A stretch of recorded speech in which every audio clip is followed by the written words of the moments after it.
An Abi Dzarrin Al-Ghifari radhiyallahu anhu anin Nabi sallallahu alaihi wa ala alihi wasallam fima yarwihi an rabbih azza wa jalla annahu qala, dari Abi Dzar Al-Ghifari, semoga Allah Subhanahu wa taala meridhai beliau, dari Nabi sallallahu alaihi wasallam beliau meriwayatkan dari Allah Azza wa Jalla, ya ibadi inni haramtu zulma ala nafsi wa ja'altuhu bainakum muharraman fala tadhalam. Wahai hambaku, sesungguhnya aku mengharamkan kezaliman atas diriku dan aku menjadikan kezaliman itu haram di antara kalian, maka jangan saling menzalimi. Ya ibadi, kullukum dhallun illa man hadaituhu fastahduni ahdikum. Wahai hamba-hambaku, kalian semua tersesat kecuali orang yang telah aku berikan petunjuk, maka hendaklah kalian minta petunjukku, pasti aku akan menunjukimu. Ya ibadi, kullukum ja'iun illa man at'amtuhu fastat'imuni ut'imkum.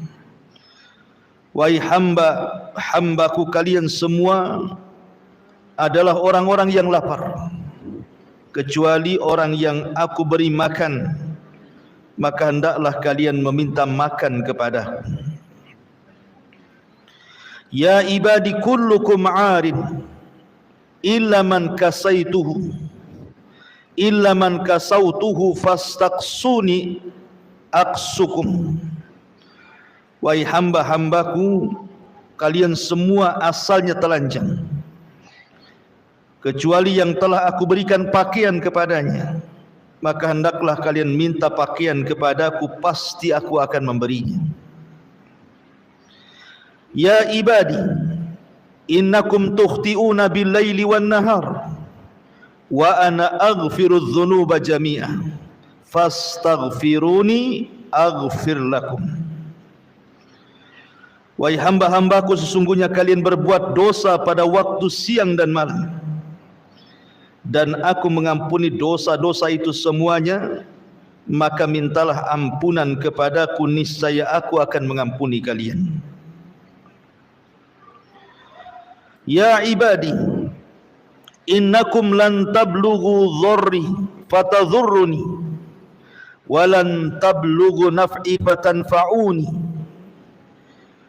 Wahai hamba-hambaku, sesungguhnya kalian tidak akan dapat membinasakan aku, dan kalian tidak akan dapat memberikan manfaat kepadaku. Ya ibadi, law anna awwalakum wa akhirakum wa insakum wa jinnakum kanu ala afjari qalbi rajulin wahidin ma naqasa dhalika min mulki syai'an. Wahai hamba-hambaku, di sini Allah Subhanahu wa taala mengatakan, wahai hamba-hambaku, seandainya orang-orang terdahulu dan yang terakhir di antara kalian, sekalian manusia dan jinnya mereka, berada di atas hati yang paling jahat, maka itu semua tidak mengurangi kekuasaanku sedikit pun. Ya ibadi, law anna awwalakum wa akhirakum wa insakum wa jinnakum qamu fi sa'idin wahid fasa'aluni fa'a'taitu kulla insanin mas'alatahu ma naqasa dhalika mimma indi illa kama yanqusul mikhyat idza udkhila al-bahra. Wahai hamba-hambaku, jika orang terdahulu dan yang terakhir di antara kalian semuanya, manusia atau jinnya yang tinggal di bumi, meminta kepadaku lalu aku penuhi seluruh permintaan mereka, tidak hal itu mengurangi apa yang ada padaku kecuali sebagaimana sebatang jarum yang dimasukkan ke dalam lautan. Kemudian kata Nabi sallallahu alaihi wasallam, ya ibadi innama hiya a'malukum uhsiha lakum thumma uwaffikum iyyaha faman wajada khairan falyahmadillah wa man wajada ghaira dhalik fala yalumanna illa nafsa. Rawahu Muslim. Wahai hamba-hambaku, sesungguhnya inilah amal perbuatan kalian, aku catat semuanya untuk kalian, kemudian kami akan membalasnya. Maka barang siapa yang mendapatkan kebaikan hendaklah bersyukur kepada Allah, dan barang siapa yang mendapatkan selain itu maka jangan sekali-kali ia menyalahkan kecuali dirinya. Hadis ini dikeluarkan oleh Imam Muslim. Baik. Ma'asyiral muslimat yang dimuliakan Allah Subhanahu wa taala. Hadis ini disebut dengan hadis Al-Qudsi. Dan para ulama mengatakan sebagai faedah bahwa hadis Qudsi itu rata-rata lemah. Rata-rata hadis Qudsi itu lemah. Kecuali hanya sedikit hadis Qudsi yang sahih. Di antaranya hadis yang kita baca ini. Dan Imam Ahmad ibn Hanbal rahimahullahu ta'ala mengatakan bahwa hadis ini adalah hadis yang paling baik, yang paling mulia, yang diriwayatkan oleh penduduk Syam. Karena rawi-rawi hadis ini semuanya adalah rawi-rawi penduduk Syam. Dan ini hadis terbaik mereka. Ma'asyiral muslimat yang dimuliakan Allah Subhanahu wa taala. Bahkan berkata Sa'id, qala Sa'id kana Abu Idris Al-Khawlani idza haddatsa bihadzal hadits jassa ala rukbatayhi. Jadi Sa'id berkata bahwa dulu ketika Abu Idris Al-Khawlani yang meriwayatkan hadis ini kan Abu Muslim Al-Khawlani. Jadi kata Sa'id ini, apabila Abu Idris Al-Khawlani menceritakan atau membacakan hadis ini, maka dia langsung tersungkur dan hampir pingsan karena dahsyatnya hadis ini. Ma'asyiral muslimat yang dimuliakan Allah Subhanahu wa taala. Kalau boleh saya ringkas hadis ini, ada beberapa poin yang kita akan bahas. Yang pertama, tahrimu zulmi, haramnya kezaliman dan berbagai macam bentuknya. Kemudian yang kedua, iftiqarul khalqi ilallah, butuhnya makhluk kepada Allah, berhajatnya kita semuanya sebagai makhluk kepada Allah Subhanahu wa ta'ala. Kemudian yang ketiga, ghaniyullah an khalqihi, bahwa Allah Subhanahu wa ta'ala zat yang maha kaya dari seluruh makhluknya. Kemudian yang keempat, khazainullah la tanfud, bahwa pembendaharaan Allah Subhanahu wa ta'ala tidak mungkin hilang. Kemudian yang terakhir, ihsaul a'mal, bahwa amal kita akan dipertanggungjawabkan Allah Subhanahu wa ta'ala. Ini poin yang terdapat dalam hadis ini. Yang pertama, hadis ini menceritakan tentang tahrimu zulmi, haramnya kezaliman. Dari mana? dari firman Allah Subhanahu wa taala, ya ibadi inni haramtu dzulma ala nafsi wa ja'altuhu bainakum muharraman fala tadzalamu. Wahai hamba-hambaku, aku haramkan kezaliman kepada diriku dan aku jadikan kezaliman untuk kalian juga sama haram, maka jangan saling menzalimi. Ma'asyiral muslimat yang dimuliakan Allah Subhanahu wa taala, zalim itu artinya meletakkan sesuatu yang bukan pada tempatnya. Itu secara bahasa. Dan keadilan itu lawannya, karena adil itu meletakkan sesuatu pada tempatnya. Dan Allah Subhanahu wa taala digambarkan dalam surah An-Nisa 40. Innallaha la yadlim mithqala dzarratin wa in taku hasanatun yudhaifha. Sesungguhnya Allah Subhanahu wa taala tidak pernah berlaku zalim walaupun sebiji zarah sekalipun. Seandainya orang membawa satu kebaikan, maka Allah akan lipat gandakan kebaikan itu. Dan Allah juga mengatakan dalam Fussilat ayat 46, wa ma rabbuka bidzallami lil abid, dan tidaklah Rabbmu berlaku zalim kepada hamba-hambanya. Dari sini menunjukkan bahwa Allah itu ahkamul hakimin, hakim yang maha adil. A'dalul adilin, seadil-adilnya, tidak ada yang lebih adil di seluruh makhluknya kecuali Allah Subhanahu wa taala. Dan lawan daripada adil itu kezaliman. Dan zalim itu terbagi menjadi 3 kezaliman. Yang pertama, kezaliman hamba kepada Allah Subhanahu wa taala. Kezaliman seorang hamba kepada Allah Subhanahu wa taala. Dan kezaliman seorang hamba kepada Allah terbagi menjadi 2. Ada kezaliman yang tidak pernah diampuni, yang disebut dengan kesyirikan. Dan syirik sezalim-zalimnya kezaliman. Kemudian yang kedua, kezaliman hamba kepada Allah yang Allah masih mengampuninya, asal jangan kesyirikan. Kemudian yang ketiga ada namanya zalim.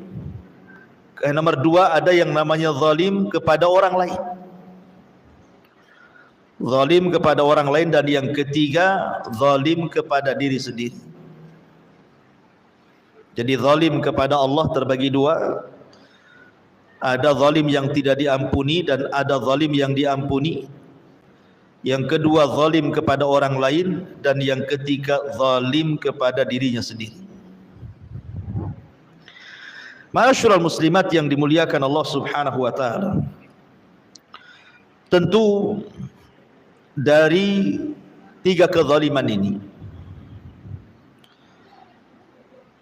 yang susah mendapatkan ampunan adalah zalim antar sesama hamba. Karena kezaliman antara kita dengan Allah walaupun sampai ke taraf syirik, artinya sezalim-zalimnya kezaliman, kalau kita meminta ampun kepada Allah, maka Allah pasti akan menerima ampunannya. Tetapi kalau zalim kepada hamba Allah, sesama hamba, kita sudah minta ampun kepada Allah, maka Allah Subhanahu wa taala tetap menggantungkan ampunannya sampai orang yang dizalimi memaafkannya. Selama orang yang menzalimi dizalimi tidak memaafkannya, maka ampunan itu digantungkan oleh Allah. Berarti masih ada qisas pada hari kiamat. Dia akan dimintai pahalanya dan dibebankan dosanya. Oleh karena itulah maka dari hadis ini kita tahu bahwa bahaya sekali berlaku zalim itu. Kenapa demikian? Karena Allah Subhanahu wa taala itu tidak akan lalai dari orang-orang yang melakukan kezaliman. Bahasa orang awam itu Allah tidak tidur. Kalau ada orang disakiti biasanya sudahlah biarkan saja, Allah kan tidak tidur. Bahasa Al-Qur'annya wala tahsabannallaha ghafilan amma ya'malu zalim. Jangan kau sangka Allah itu lalai dari perbuatan orang-orang yang zalim. Sengaja Allah membiarkan sampai pada waktunya Allah akan mengadabnya. Makanya para ulama salaf sangat takut melakukan kezaliman. Sangat takut sekali. Terutama doa-doa orang yang dizalimi. Antara dia dengan Allah itu tidak ada penghalang walaupun dia orang kafir. Walaupun dia orang kafir. Karena kalaupun orang kafir kemudian dia dari pihak yang dizalimi, maka Allah akan berdiri di sampingnya. Bukan karena kekafirannya, tapi karena dia orang atau dari pihak yang terzalimi. Dan Allah tidak suka kezaliman. Makanya kenapa Nabi SAW mewanti-wanti Muadz bin Jabal radhiyallahu anhu saat dikirim oleh Rasul ke negeri Yaman. Ketika Nabi SAW kemudian menitipkan pesan soal zakat, soal pengambilan harta zakat, tu'khadhu min aghniyaihim wa turaddu ila fuqaraihim. Kau ambil dari orang kaya mereka kemudian serahkan kepada orang fakir mereka. Kata Nabi SAW di ujung hadis, fattaki da'watal madlum, fattaki da'watal madlum, fa innaha laisa bainaka wa bainallahi hijab. Karena doa orang yang dizalimi melesat ke langit sehingga antara dia dengan Allah tidak ada penghalang.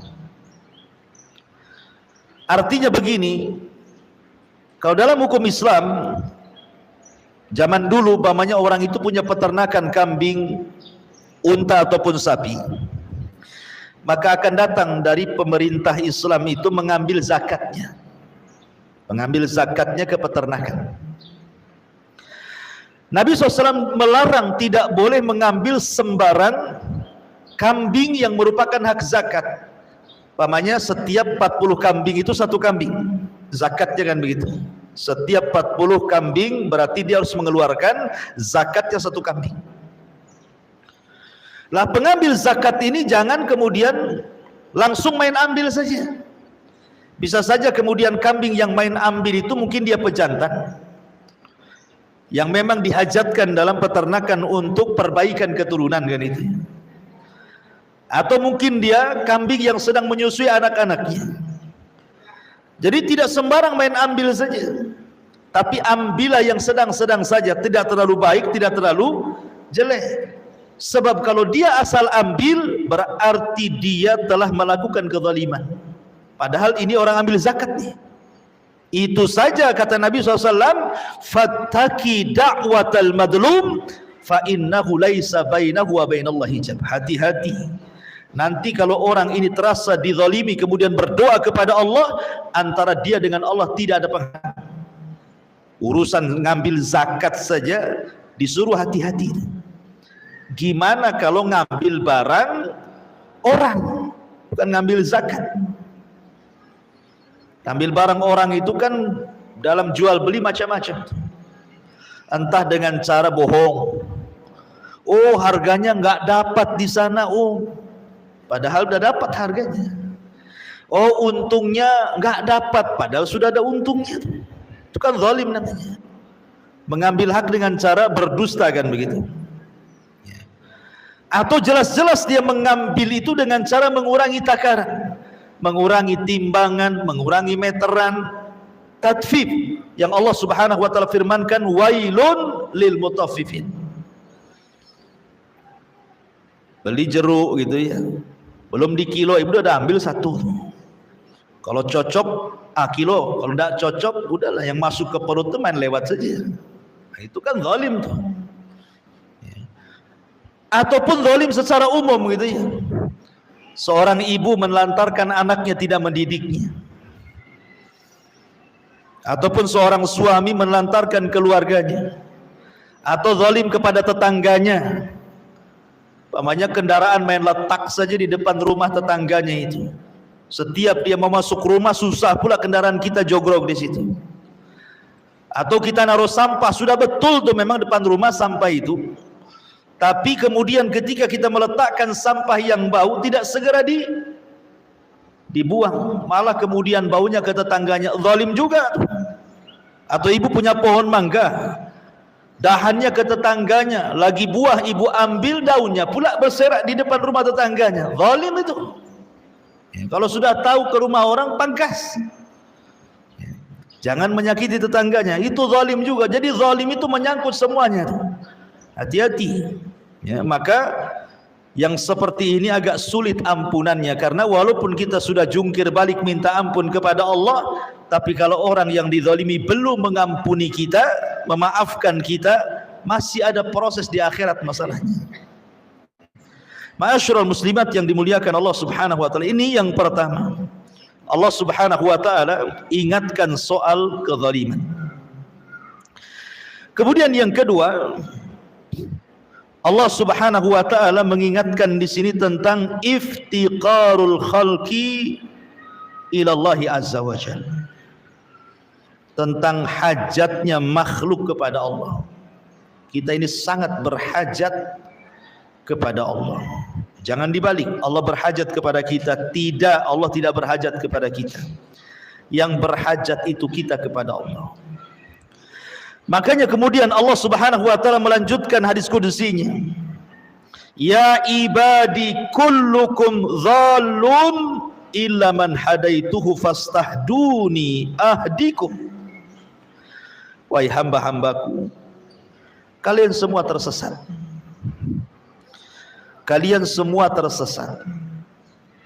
Artinya, ma'asyiral muslimat yang dimuliakan Allah Subhanahu wa taala, manusia ini pada dasarnya sebelum datang petunjuk Allah itu dalam keadaan tidak tahu arah. Bahkan Nabi SAW saja difirmankan oleh Allah, wa wajadaka dhalan fahada. Dan aku dapati engkau wahai Muhammad dalam posisi sesat. Maksud sesatnya Rasul bukan sesat yang kita pahami, bukan. Maksudnya sesatnya Rasul itu Rasul tidak tahu cara beribadah karena belum diajarkan ibadah. Dia sudah mentauhidkan Allah. Rasul itu tidak pernah menyembah berhala. Dia bahkan benci dengan berhala-berhala Arab yang disembah orang-orang Arab itu. Dia menyembah Allah itu dengan tafakur saja, melihat kekuasaan Allah. Tetapi kan belum diajarkan bagaimana cara menyembah Allah, bagaimana sholatnya, puasanya, zakatnya, hajinya. Rasul tersesat dalam hal ini. Baru kemudian wa wajadaka dhalan fahada, baru kemudian turun wahyu mengajarkan bagaimana cara menyembah Allah dengan cara sholat, dengan cara puasa, dengan cara zakat, dan begitu seterusnya. Ya. Jadi pada dasarnya manusia itu keadaannya tidak tentu arah. Makanya Nabi SAW bersabda, wa inni khalaqtu ibadi hunafa. Aku dulu menciptakan hamba-hambaku dalam kondisi berada di jalan yang lurus, fajtallat sumus syaitan. Tiba-tiba syaitan menyimpangkan semua anak-anak hamba, anak-anak Adam, kecuali orang-orang yang Allah Subhanahu wa taala karuniakan, Allah rahmati sehingga tidak tersesat. Maka dari sini, kalau orang itu berada di lingkungan sesat dan tidak mencari hidayah, maka selamanya sesat.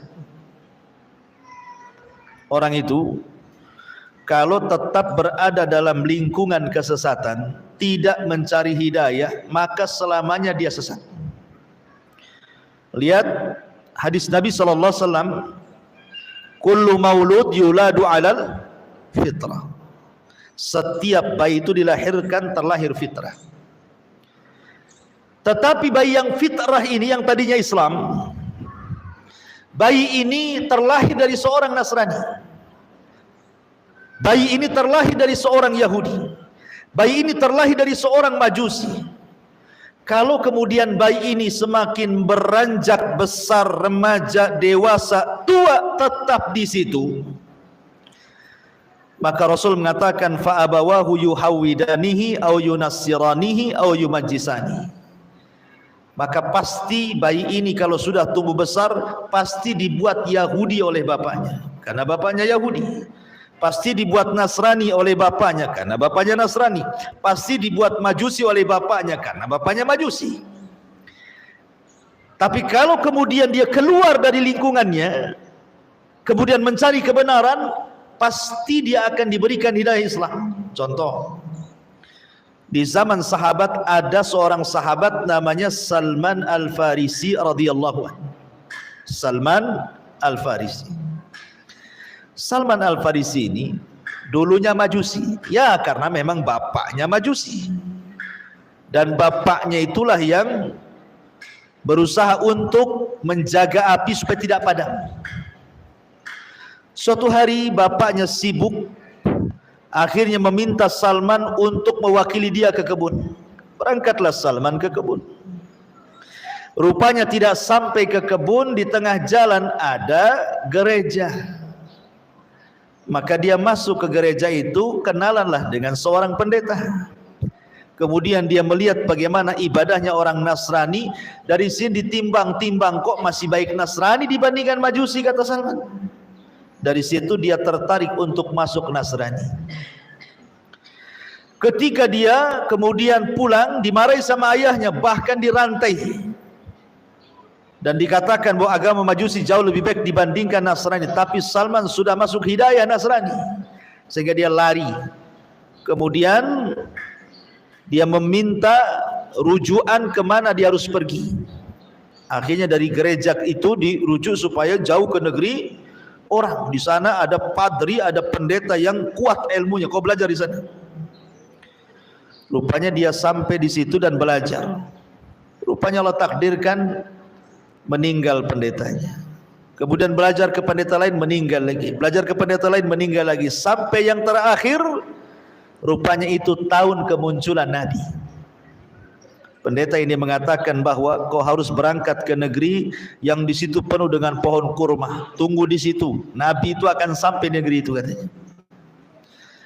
Akhirnya kemudian dia berusaha untuk sampai ke negeri tersebut, numpang kafilah yang dari Syam ke Arab.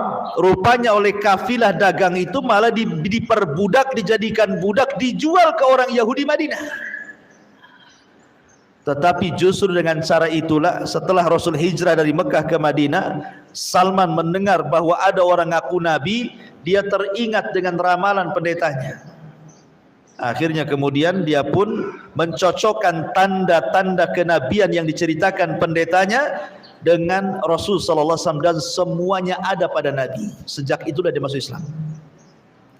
Jadi hidayah itu dicari. Kalau dia tetap bersama bapaknya, ya selamanya jadi Majusi, kan begitu ya.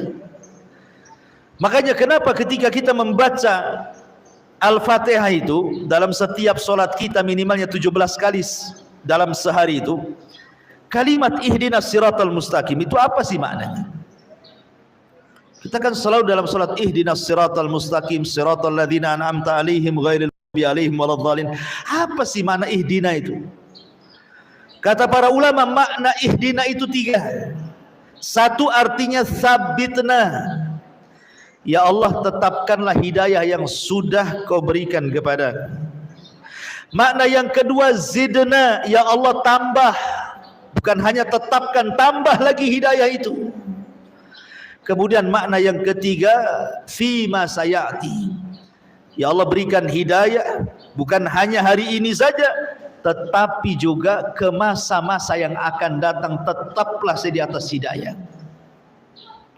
Makanya wajar orang yang kemudian membaca ihdinas siratal mustaqim dalam setiap solatnya, dan dia paham mana ihdinas siratal mustaqim, dia minta ditetapkan hidayah, dia minta ditambah hidayah, dia minta hidayah itu terus sampai ke masa depan.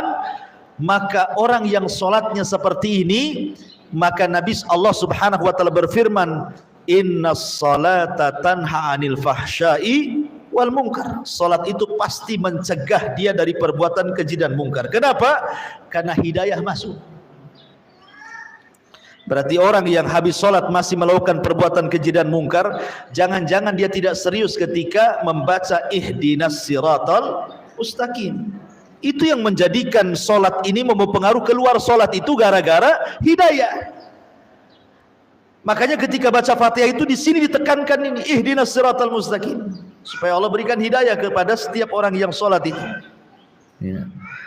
Jadi di sini yang kedua, bahwa kita sangat berhajat kepada hidayah. Dan orang yang sudah dapat hidayah, ibu ya, seperti orang sudah dapat Islam itu sudah hidayah. Tetapi ada yang lebih menguatkan hidayah Islam. Apa itu? Sunnah. Makanya Imam Ahmad, ketika dikatakan kepada Imam Ahmad, man mata alal Islam mata ala khair. Siapa yang mati di atas Islam berarti mati di atas kebaikan. Kata Imam Ahmad, waihak, bukan begitu, celaka engkau, bukan begitu. Tetapi man mata alal Islami was sunnah mata alal khair. Tetapi orang yang meninggal di atas Islam dan juga sunnah baru dikatakan mati di atas kebaikan. Karena banyak orang yang KTP-nya saja Islam, tapi ajaran-ajaran Rasul tidak pernah dilakukan. Islam tapi meninggalkan sholat, Islam tetapi meninggalkan puasa, Islam tapi tidak haji, Islam tidak zakat, Islam tapi maksiat, dan begitu seterusnya. Makanya orang yang mati di atas Islam dan juga bimbingan Nabi, sunnah, maka dia mati di atas kebaikan. Ma'asyiral muslimat yang dimuliakan Allah Azza wa Jalla. Kemudian Allah Subhanahu wa taala mengingatkan soal hidayah. Berarti Allah hendak mengingatkan kepada kita soal keyakinan agama. Hidayah itu kan berkaitan dengan agama. Sekarang berpindah soal urusan dunia. Soal urusan dunia.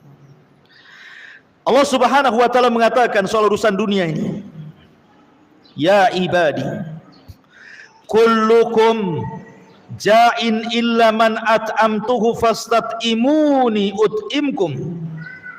Ya ibadi kullukum 'arin illa man kasautuhu fastaqsuni uqsikum atau aqsukum. Wahai hambaku, kalian semua itu lapar kecuali orang yang kuberi makanan, maka minta makanan itu dariku, maka aku akan berikan makanan untuk kalian. Dulu loh ya wahai hambaku, kalian ini telanjang, tidak berpakaian, aku yang memberikan pakaian kepada kalian, maka mintalah pakaian kepadaku, kuberikan pakaian untuk kalian. Di sini Allah Subhanahu wa taala ingatkan dua perkara. Pertama soal makanan, yang kedua soal pakaian, karena dua perkara ini yang dihajatkan manusia. Dua perkara ini yang dihajatkan manusia kan. Orang makan enggak berpakaian disangka gila. Ya kan? Orang berpakaian tak makan mati juga. Makanya dua perkara ini dihajatkan oleh manusia. Semua manusia berhajat kepada dua perkara ini. Makan dan juga pakaian. Kalau orang bisa makan, ada pakaian, nikmat hidupnya. Satu saja kurang, bermasalah hidupnya. Dan dua-duanya datang dari Allah Subhanahu wa taala, maka minta kepada Allah. Ibu makan apa, Bu? Makan nasi. Nasi dari mana? Dari biji padi. Biji padi dari mana? Ya dari tangkai padi. Tangkai padi tumbuh dari mana? Balik lagi ke biji padi. Kan itu ya. Sekarang ada biji padi, kita tanam nih depan rumah di pot. Siapa yang menumbuhkan biji padi itu? Allah. Makanya pekerjaan yang paling tawakal itu petani. Taruh, tunggu. Itu petani itu. Ditaruh, disiram, ditunggu. Lain dengan penjahit, sudah ada bahannya, Umpamanya beli bahan, ditaruh, ya tetap saja nggak jadi celana dia. Ditaruh jadi baju, enggak dikerjakan kan. Kalau biji main lempar saja, apalagi negeri subur, dia lempar saja biji itu, tahu-tahu tumbuh. Loh, siapa yang numbuhkan dia? Walaupun tidak semua biji tumbuh, tapi kita bisa melihat yang tumbuh. Pertanyaannya, siapa yang membuat dia tumbuh? Kalau bukan karena Allah Subhanahu wa taala. Ya. Maka kenapa kemudian Allah Subhanahu wa taala berfirman, "Falyanzuril insan ila ta'ami." Hendaklah manusia melihat, merenungkan makanan yang dimakan. Tahu enggak kalau makanan itu berasal dari Allah? Allah yang menumbuhkan semua makanan. Semua makanan yang kita makan itu kembali kepada tumbuhan kan.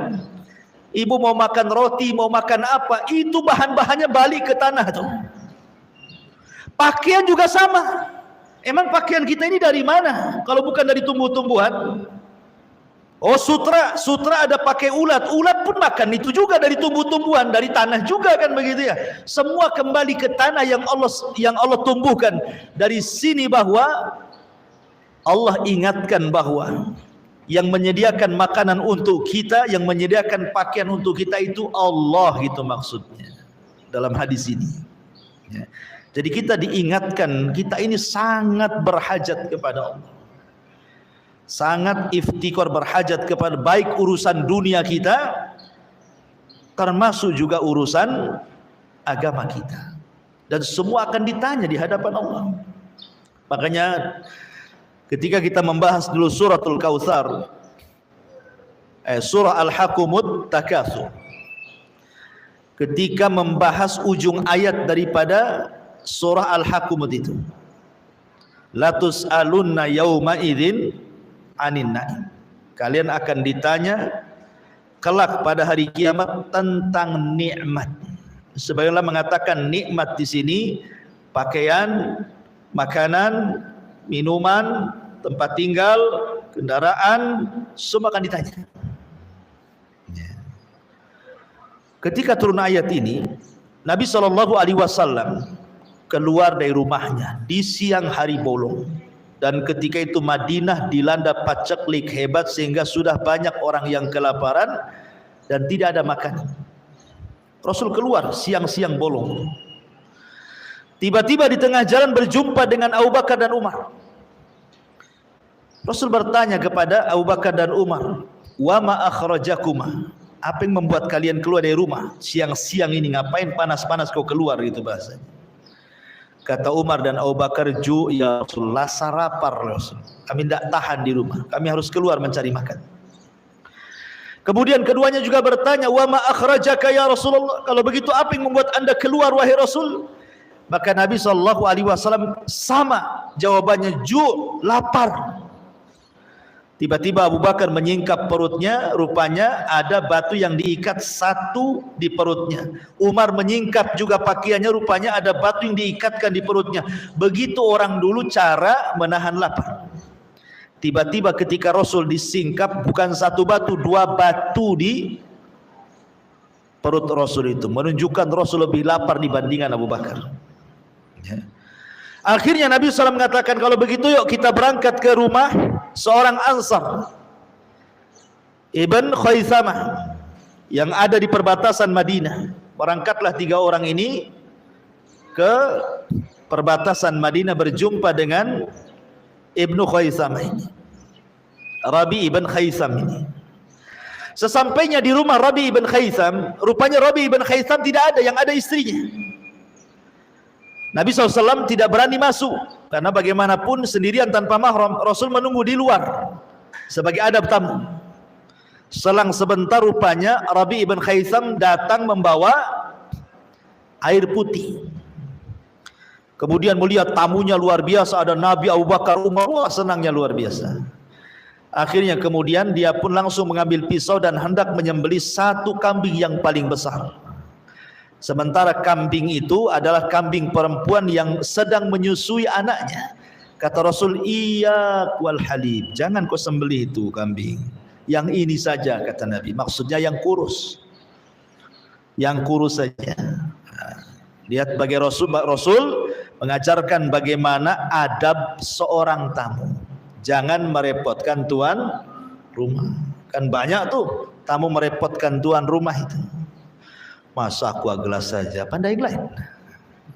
Kan itu yang agak ini ya. Ya, ada apa sih di kulkasnya? Tanya kulkas pula. Ya. Jadi tidak usah tanya-tanya. Dan tuan rumah kalau dia berakal, pasti dia sudah paham keutamaan menghormati tamu. Kalau memang tuan rumah tidak paham, ya sudah, jangan repoti dia. Makanya Rasul jangan sembelih yang ini saja. Ini enggak. Mau dibelikan bakso, janganlah bakso. Kalau bisa rawon, tambah soto, tambah. Nah, ini kok milihnya itu lebih tinggi. Kalau bisa jangan bakso lah. Sudah cilok saja, kan itu lebih turun tuh derajatnya. Ini minta yang tinggi lagi. Ya. Jadi akhirnya disembelihlah kambing yang kecil itu, kemudian dihidangkan. Ketika hendak makan, namanya kambing baru direbus, asapnya masih mengepul. Tiba-tiba Nabi SAW menangis, Abu Bakar ikut menangis, Umar pula bertanya, afi hadhil halati tabkun?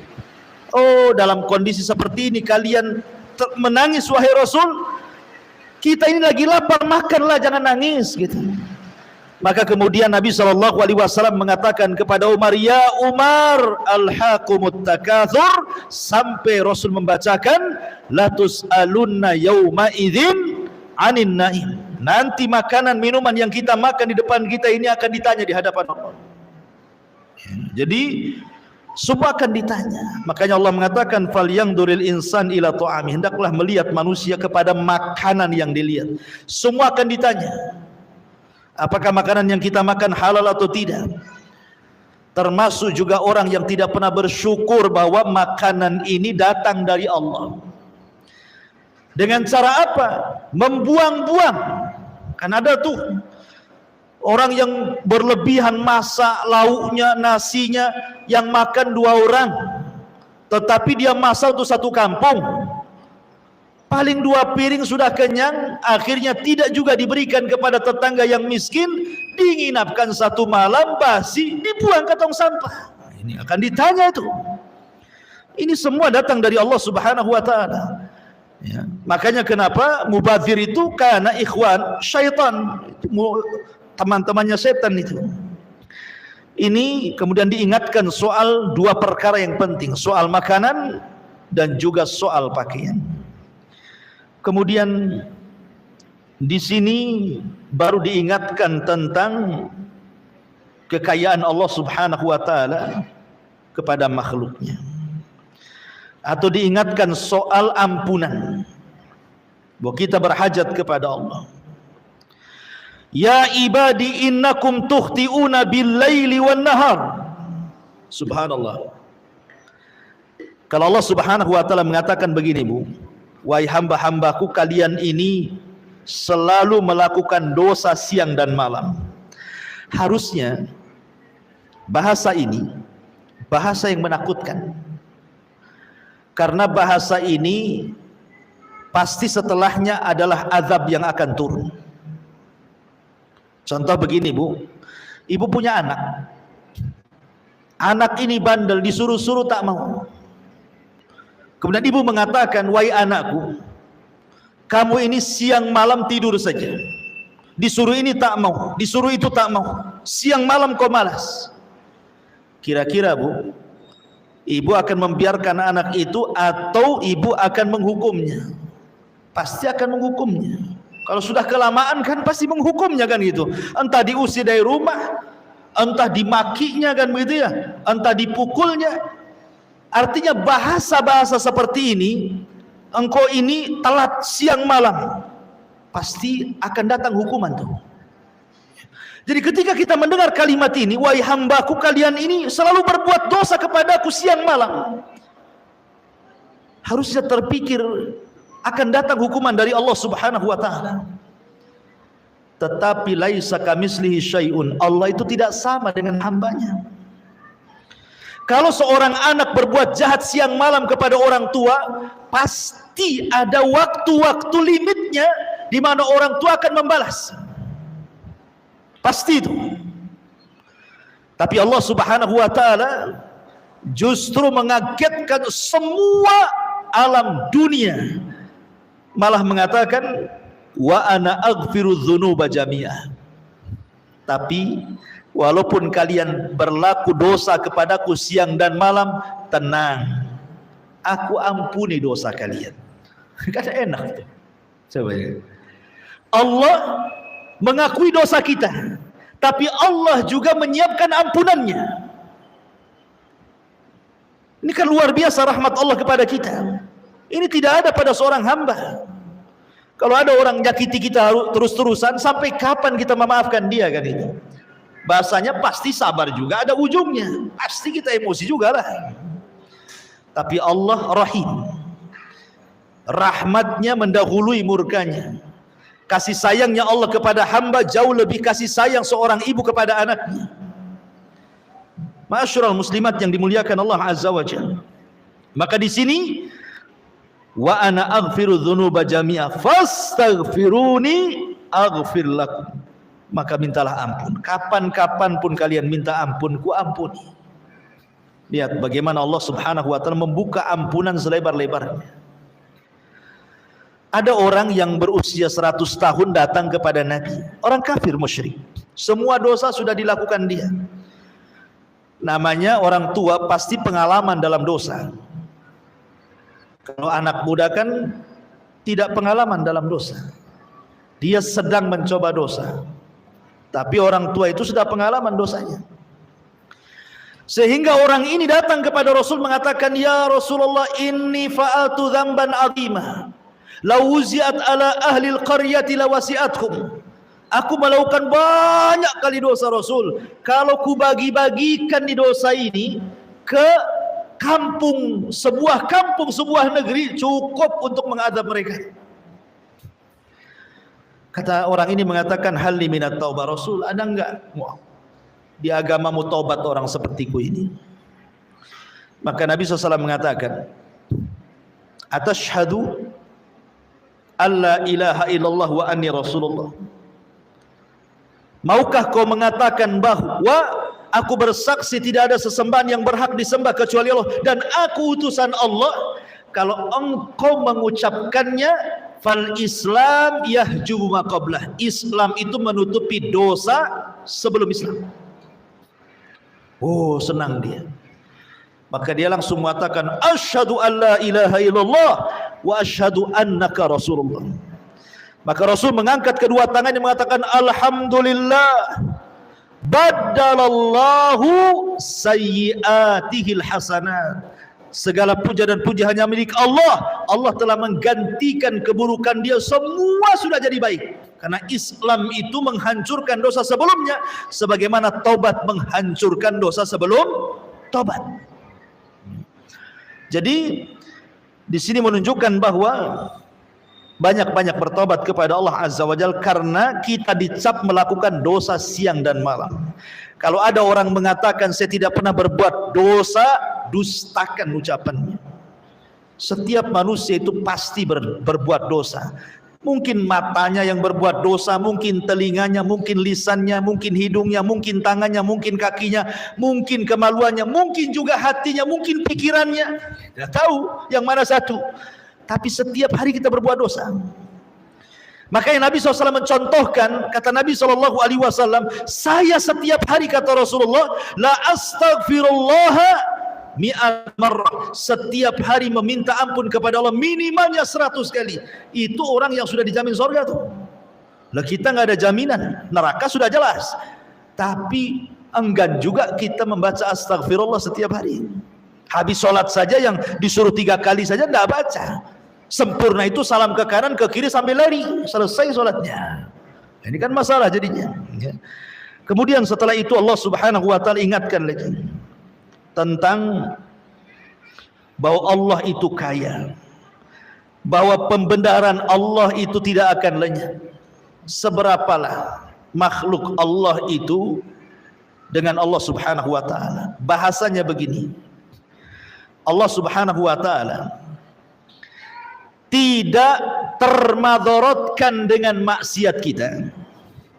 dan Allah tidak termanfaatkan dengan ketaatan kita. Ingat ya, itu kaidah tuh. Sehebat apapun taat kita kepada Allah, tidak manfaat bagi Allah. Sehebat apapun maksiat kita kepada Allah, tidak memadaratkan Allah sedikit pun. Bahasa lainnya, kalau satu dunia ini bermaksiat kepada Allah, tidak mengurangi kekuasaannya. Kalaupun satu dunia melakukan ketaatan kepada Allah pun tidak menambah kekuasaannya. Allah itu tidak berhajat kepada kita. Kalau analogi yang lebih dekat lagi begini, Bu. Ibu ketika punya uang ingin bersedekah kepada fakir miskin. Sekarang yang berhajat itu kita yang bersedekah atau fakir miskin? Mungkin pikiran kita fakir miskin yang berhajat kepada kita, kan begitu?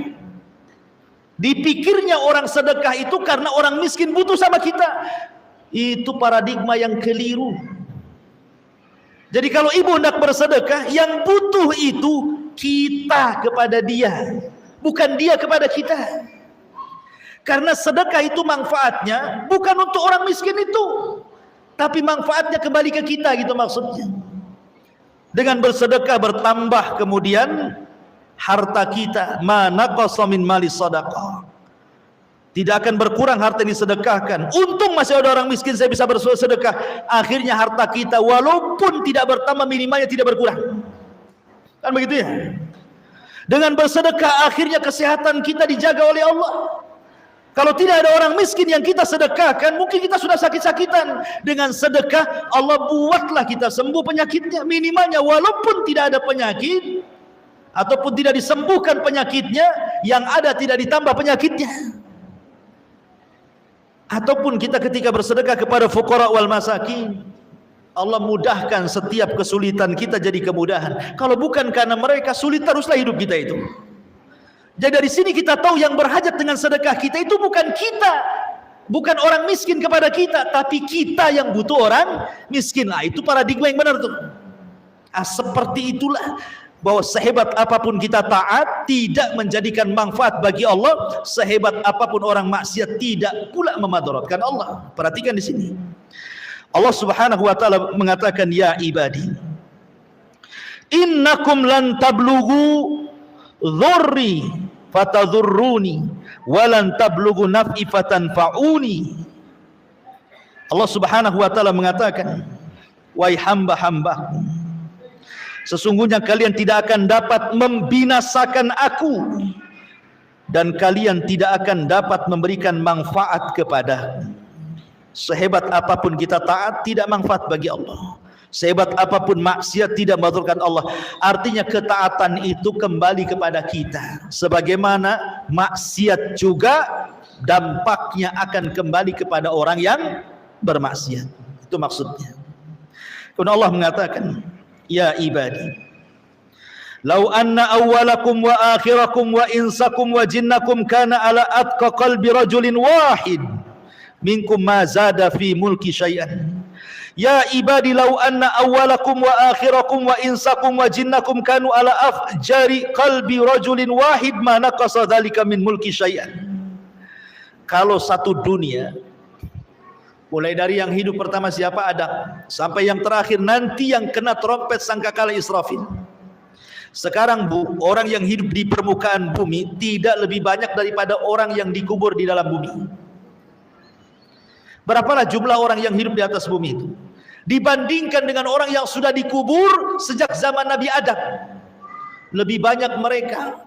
Entah berapa triliun orang yang di dalam bumi ini, kita tidak tahu. Kalaulah mereka dihidupkan semuanya, gitu maksudnya. Sejak zaman Adam sampai yang terakhir terkena trompet sangkakala itu dihidupkan semua. Bukan manusianya, jinnya sekalipun dihidupkan.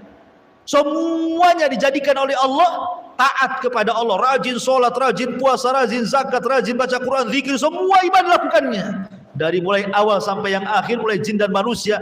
Kata Nabi SAW dalam hadis kursi, Allah mengatakan, mazada dzalika fi mulki syai'an, tidak menambah kekuasaan sedikit pun dariku. Kekuasaanku tidak akan nambah dengan ketaatan kalian. Atau sebaliknya satu dunia jin manusianya sejak zaman Adam sampai yang terakhir semua fasik, semua jahat, semua maksiat, semua syirik, semua melakukan bid'ah dan maksiat yang lainnya. Itu pun tidak mengurangi kekuasaan Allah. Lalu kalau sudah seperti itu, siapa yang berhajat di sini? Yang berhajat itu kita kepada Allah Subhanahu wa taala. Allah itu Maha Kaya. Dan kekayaan Allah Subhanahu wa taala tidak terhingga. Karena pembendaan Allah itu tidak akan lenyap. Allah itu kaya. Coba seandainya satu dunia orang minta kepada Allah, satu dunia nih ya, mulai Adam sampai yang terakhir mati, jin manusianya minta sama Allah. Apalah yang diminta? Ibu minta apa? Minta rumah 2 di Sukajadi, minta 2 rumah di Poskopkan, minta 2, minta semuanya. Apa kira-kira yang ibu maukan minta? Itu baru satu orang tuh mintanya udah kebangetan gitu. Anggaplah satu dunia minta kebangetan semuanya, dan Allah berikan permintaannya. Itu kalaupun dilayan sama Allah, itu ibarat jarum, kata Allah. Jarum dimasukkan ke lautan, kemudian diangkat lagi, kira-kira yang di ujung jarum itu berapalah air laut yang terangkat itu. Coba lautan itu yang tidak ada bertepi itu, kita ambil jarum yang ibu suka jahit dengan jarum itu, cobalah celupkan, kira-kira diangkat berapalah yang terangkat air lautan ke ujung jarum itu? 1 tetes. 1 tetes itulah cukup Allah berikan kepada semua makhluk jin dan manusianya. Sementara lautan itu kekayaannya. Jadi apalah kekayaan Allah dengan kita? Makanya tidak akan bergeming kekuasaan Allah di sini. Ini saja masih gak yakin bahwa Allah sekaya itu, sehingga tidak datang, masih juga datang ke dukun, masih merasa dukun lebih hebat dibandingkan Allah. Datang ke paranormal dan mengatakan paranormal jauh lebih bisa mendatangkan kekayaan dibandingkan Allah. Karena tidak paham tauhid, tidak paham hadis ini. Allah itu kaya. Yang dibagi-bagikan satu dunia saja cuma 1 tetes di ujung jarum. Itu pun untuk orang yang awal, termasuk Qarun juga di situ, sampai orang yang terakhir. Ma'asyiral muslimat yang dimuliakan Allah Azza wa Jalla. Jadi luar biasa. Perhatikan di sini Allah mengatakan, ya ibadi law anna awwalakum wa akhirakum wa insakum wa jinnakum qamu fi sa'idin wahidin fasa'aluni fa'ataitu kulla insanin mas'alatahu ma naqasa dhalika mimma indi illa kama yanqusul mihyat idza udkhilal bahra. Wahai hambaku, kalaulah seandainya orang yang akhir, yang awal, manusia, jinnya, mereka berkumpul di satu tempat meminta kepadaku dan aku berikan setiap permintaannya, tidak akan mengurangi kecuali seperti jarum yang dicelupkan ke lautan kemudian diangkat, lihat hasilnya. Dan yang terakhir, walaupun demikian, bahwa semua akan dicatat di hadapan Allah.